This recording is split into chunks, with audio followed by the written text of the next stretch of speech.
Hey guys, Renault here.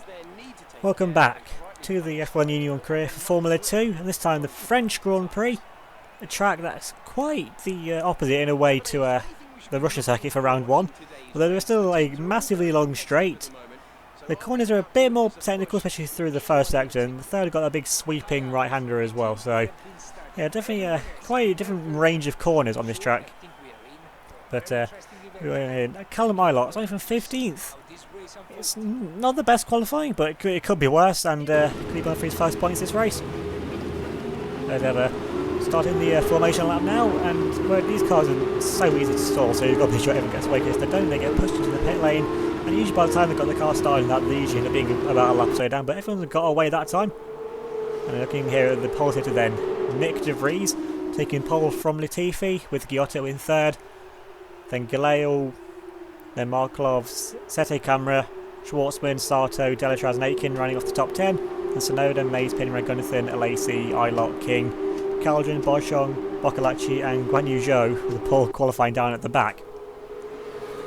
But Sean Galeo in P4, so really good qualifying there for the Indonesian, so can he get that full momentum going and get higher in the race? Also Marino Sato starting inside the top 10, I mean he had a pretty poor race last time, I think he was the first and only retirement from the last race. Starting from inside the points places this time, so could the Japanese driver be on for his first points? And also though, De Vries' teammate here, Nikita Mazepin. Pretty horrific qualifying, it has to be said. Coming into this race third in the championship. From starting where they are, they're not going to be third in the championship if they stay where they are, so they're going to need to make up quite a few places in order to keep themselves in the championship run, with this being only a 10-round season. And for this race we're going to be following on board with Guan Yu Zhou, who's starting dead last. He wasn't exactly far off the car in front of him, Boccolacci, but it seems he just couldn't get the lap together, especially with his teammate Giotto with the good qualifying inside the top 5.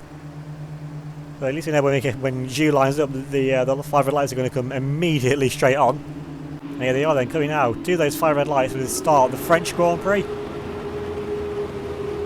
Lights out and away we go. And it's like a pretty start there for De Vries. He gets a much better start than what he did last time out at Russia, so it looks like he might actually be able to hold the lead on the run down into the first corner. They got 3-4 wide even in the mid-pack further back.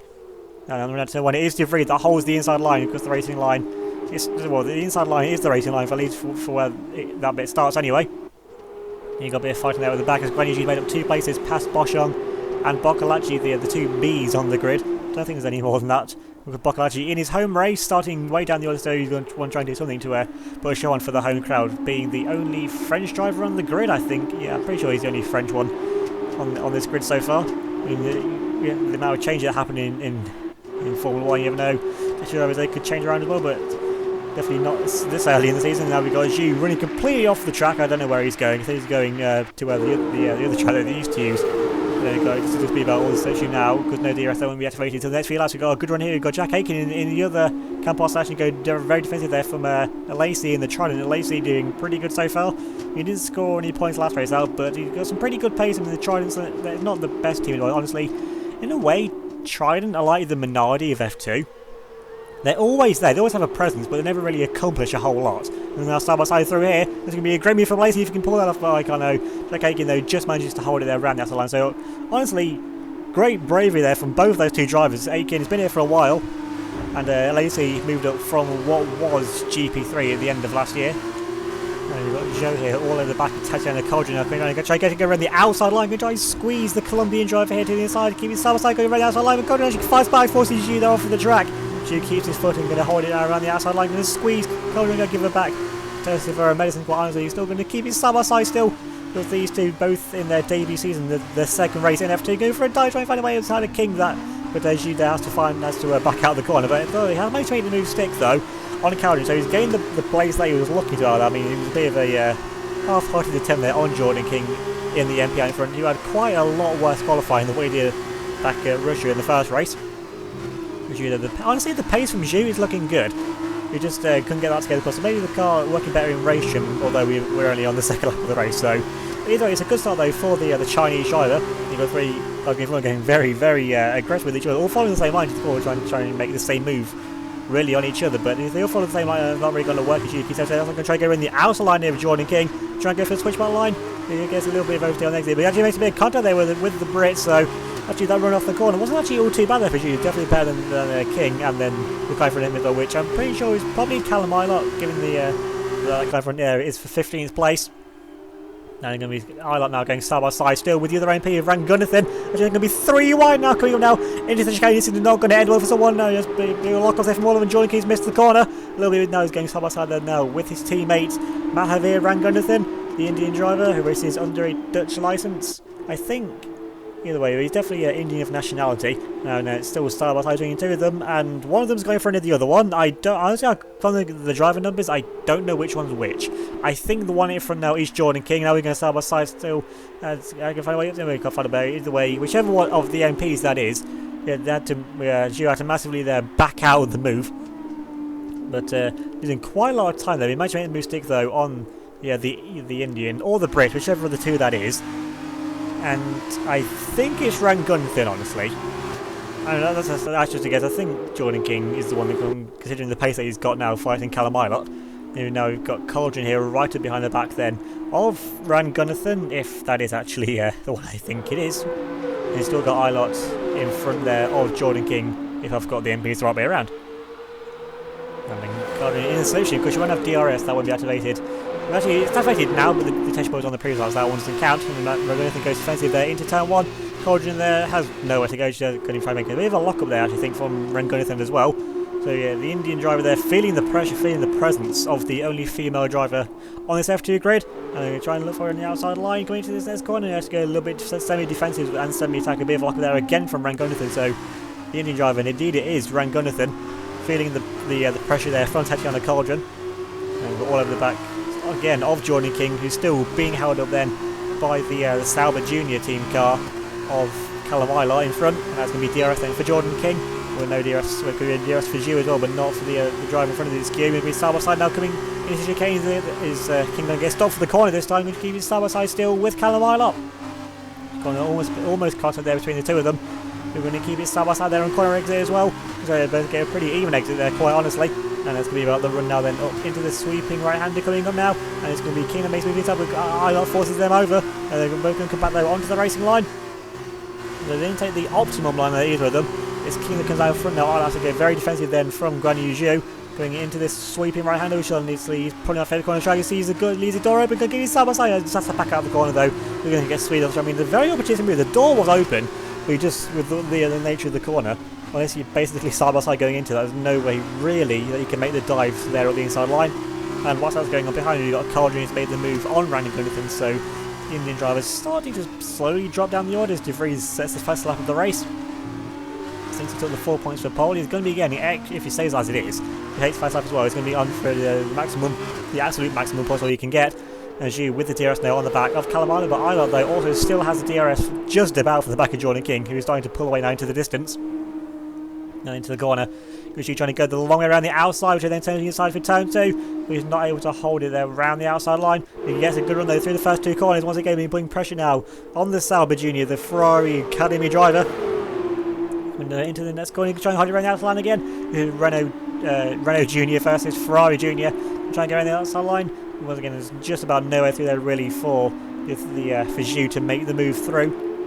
Of course, he was in F3. He was teammates with Mick Schumacher, and you've seen the success that he's had in Formula 1 in the few years that he's been there, leading the championship so far. And Zhu, Zhu was bested by Schumacher, but Zhu by no means is any slouch back then when he was also part of the Ferrari Junior Academy. Going now into the chicane once again. Zhu's going to try to go around the outside line. Ilott goes defensive to the inside, but Zhu's going to hold it around the outside line. He just squeezed around the outside line. Of the brilliant move there, honestly. But get a bit of a tank slapper there on exit. It's going to allow Callum Ilott to come back. Then a nice move there for Guan Yu Zhu. Looks like Callum Ilott just going to repay the favour immediately, get the better momentum down the straight. And he does. He manages to put himself back in front of Guan Yu Zhu. That's not worked out at all well there for Zhu. And still right about the back, almost pushing through that corner there. Like, now he's going to go for the dive on the inside line. But now he has to back out of the corner there. Just hasn't got the momentum there to make that move stick.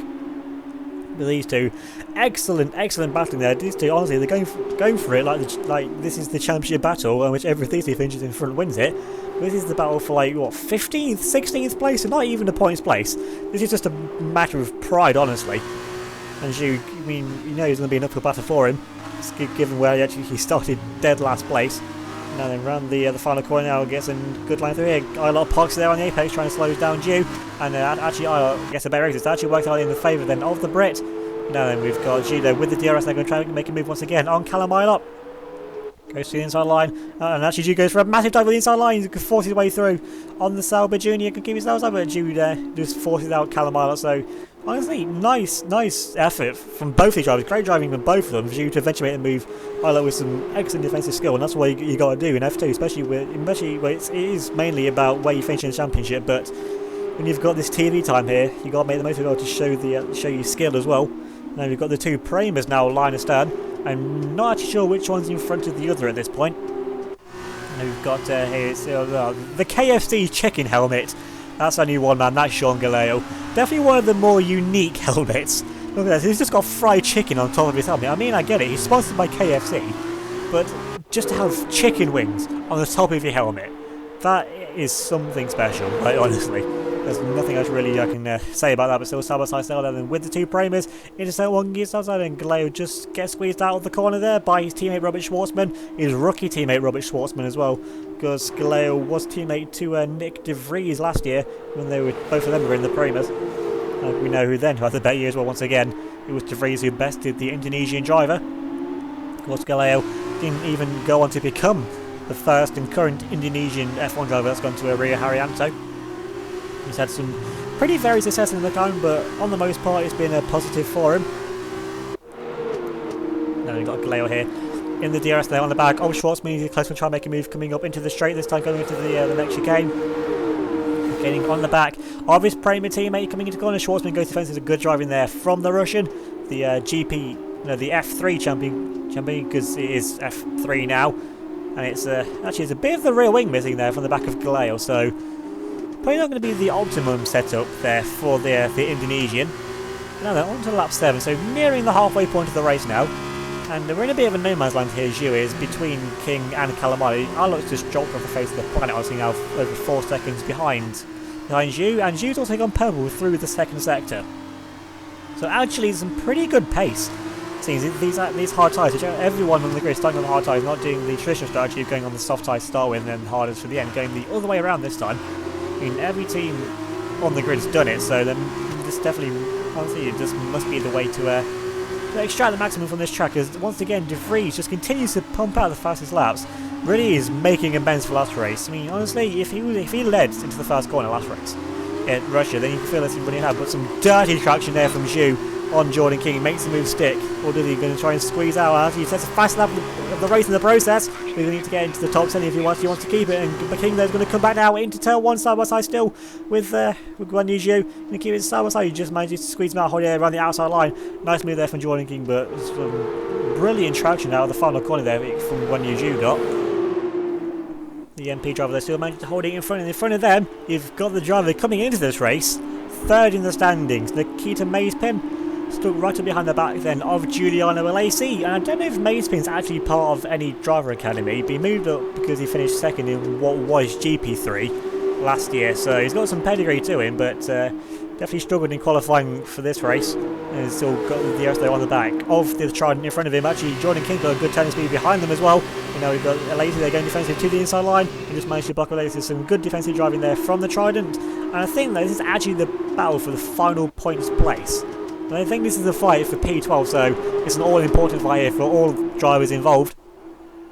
And honestly, King definitely looks to be the fastest, and Zhu definitely looks to be the feistiest. And Alesi, honestly, since he's causing the queue, unfortunately for him, he's actually the slowest and go for a move on the inside line, and he's going to find a way. He's finding some brilliant lines to try and overtake. Honestly, like Max Verstappen is actually the car pulling off. No, Alesi there pulling off to the side of the track.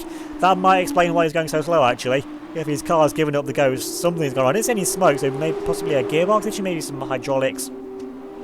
Either way, the engine hasn't blown up.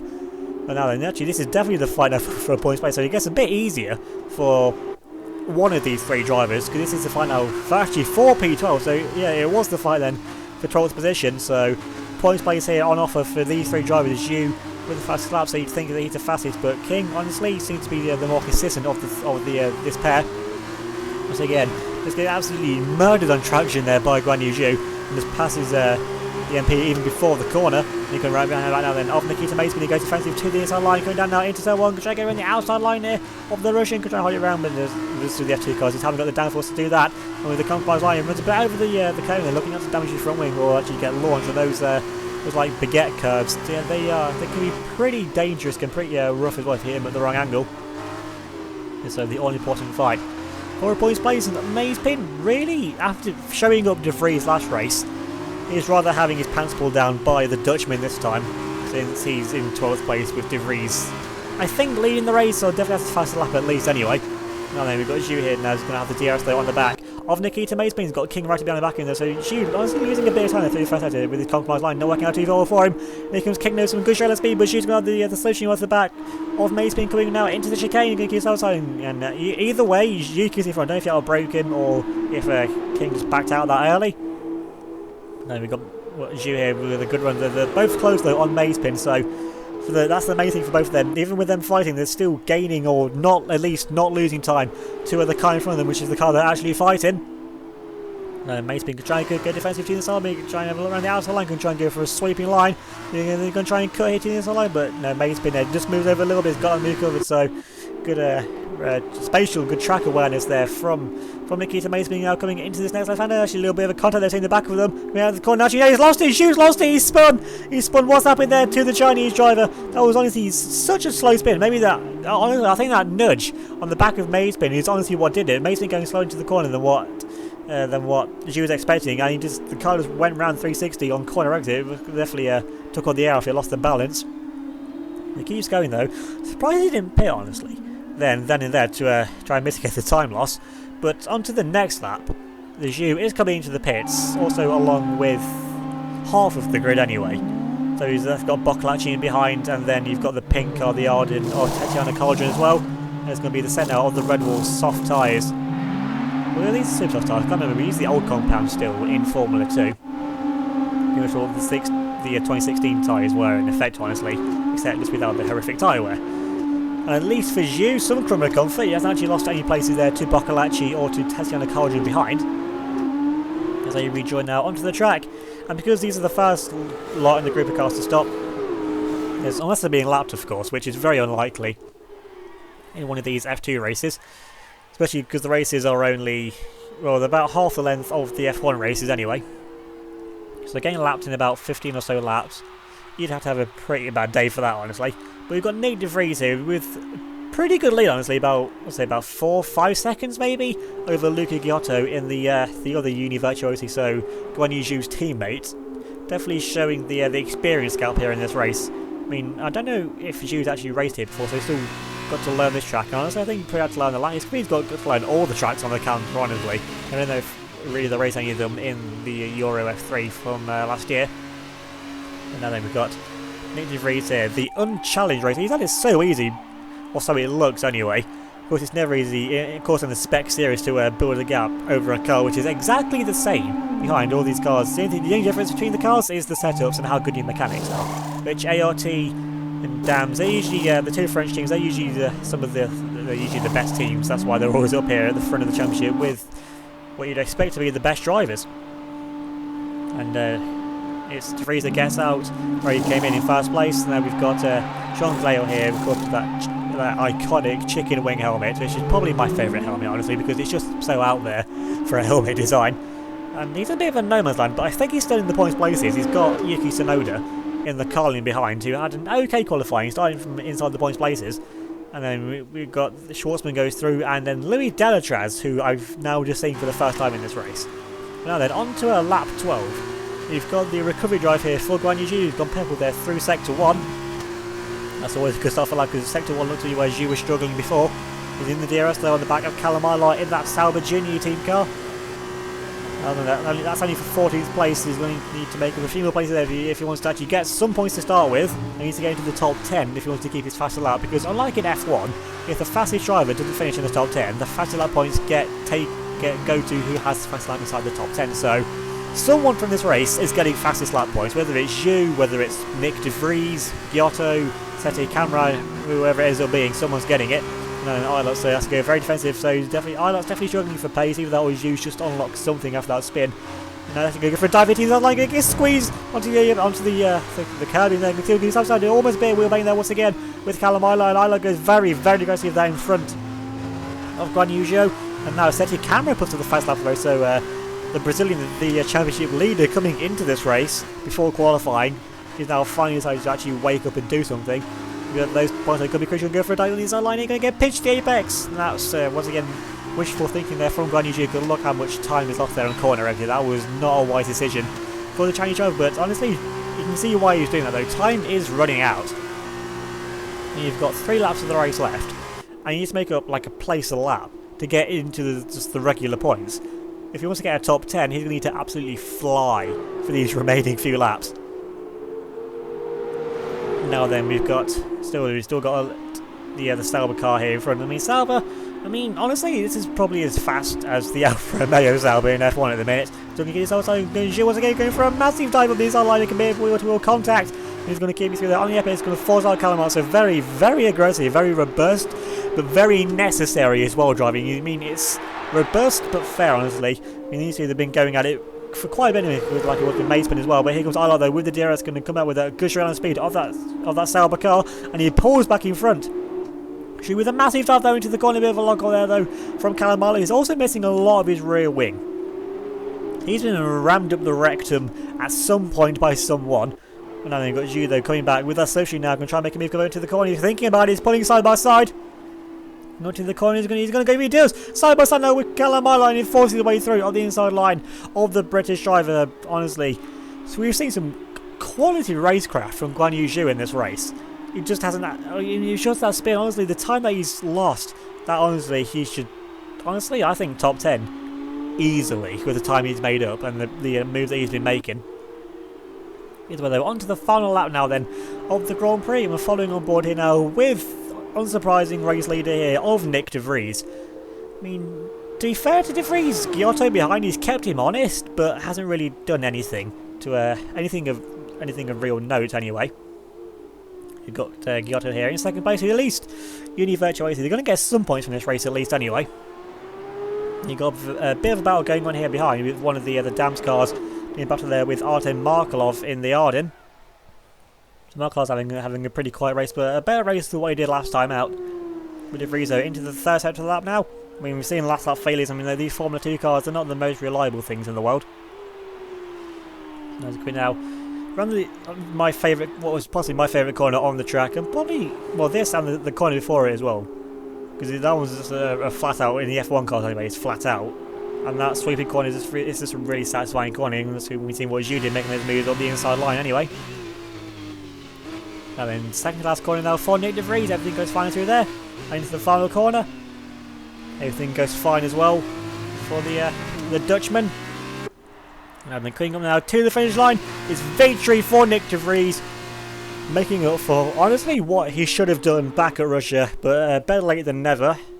At least at the early stage of the season, there's no point just winning the last race if you've done terribly in the other 9 before.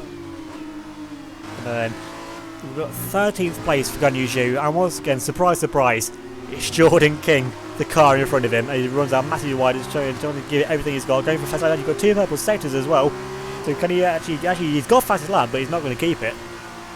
So honestly, I think that was just a statement of intent lap for Guan Yu Zhou, 13th place. Good drive, all things considered, really, from the Chinese driver.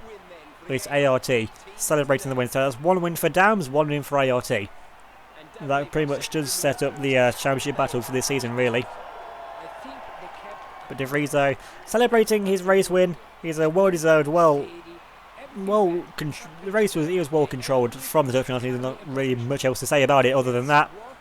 And Jack Aitken, P10 in the Campos. I mean, it's an okay result. I'm sure he'd be expecting for more though. Well, the crowd are going absolutely wild, so they enjoyed the race at least. And going then onto the podium celebrations, then we got Nick De Vries celebrating his first win of the season with Giotto in second, and which of the that's Sete Camera. It is Sete Camera. So Sete Camera, at least he's got the podium. He's limited the damage, and somewhere Latifi's dropped off the face of the planet because he started in second place and he's ended up behind his teammate in identical machinery. So definitely looks like possibly De Vries and Sete Camera, maybe even Giotto as well, the early championship protagonists for this season.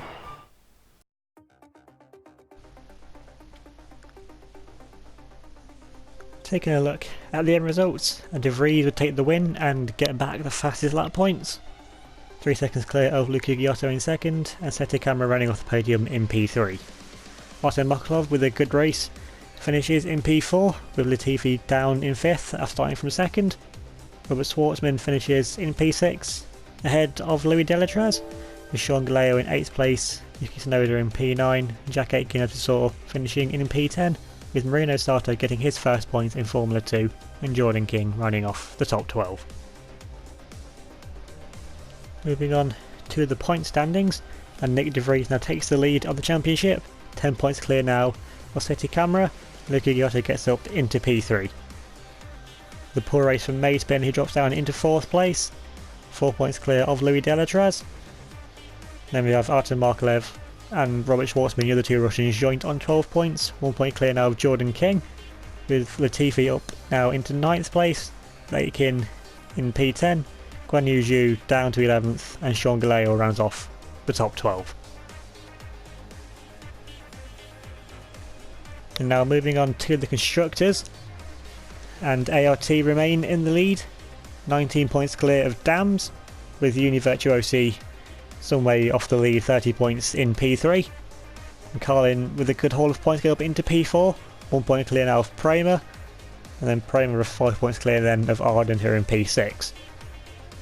MP dropped down into 7th place with 11, 4 points clear of Campos in 8th with 7 points, then Trident in 9th with 3, and Sauber in 10th with 2, but all teams after 2 races now have points on the board. So remember to leave a like if you enjoyed this video, leave a comment down below as well, subscribe if you're new, and hit that notification bell so you don't miss out on any future videos, and to give me a follow on Twitter and Instagram, they'll be linked in the description down below. So thanks for watching, and I'll see you all next time.